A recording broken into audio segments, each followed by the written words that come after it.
This time, you're going to be held with no bond on this charge. No bond for 20-year-old Charles Stevenson Jr., appearing virtually before Wake County Judge Margaret Eagles.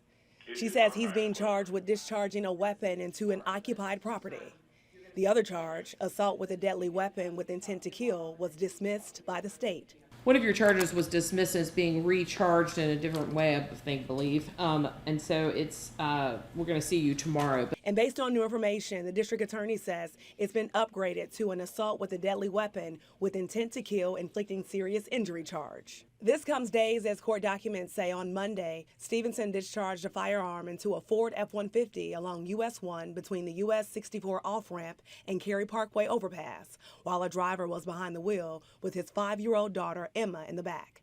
He told me he doesn't live in the Triangle, but was picking up his 8-year-old daughter from a friend's house in Raleigh.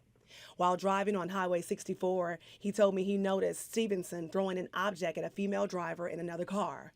The object hit the F-150, and that's when he says he tried to get the suspect to pull over. But he says the suspect kept going. He says Stevenson was driving erratically, weaving in and out of traffic during rush hour around 5 p.m. It was enough time for him to report the suspect's vehicle make and model to police. The girl's father says he lost sight of Stevenson for about 10 minutes or so before seeing him again on the highway. He says he pulled next to the suspect to try to get his attention, and that's when he says Stevenson fired one shot into his car. The bullet struck his 5-year-old in her right thigh before getting lodged in her sippy cup.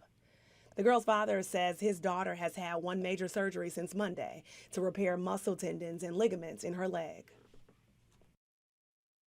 And Stevenson's next court date is actually tomorrow at 1:30. Emma's dad told me it's possible that she'll need reconstructive surgery. He also told me it could take between 4 and 6 months for her to recover, but she's recovering like a champ.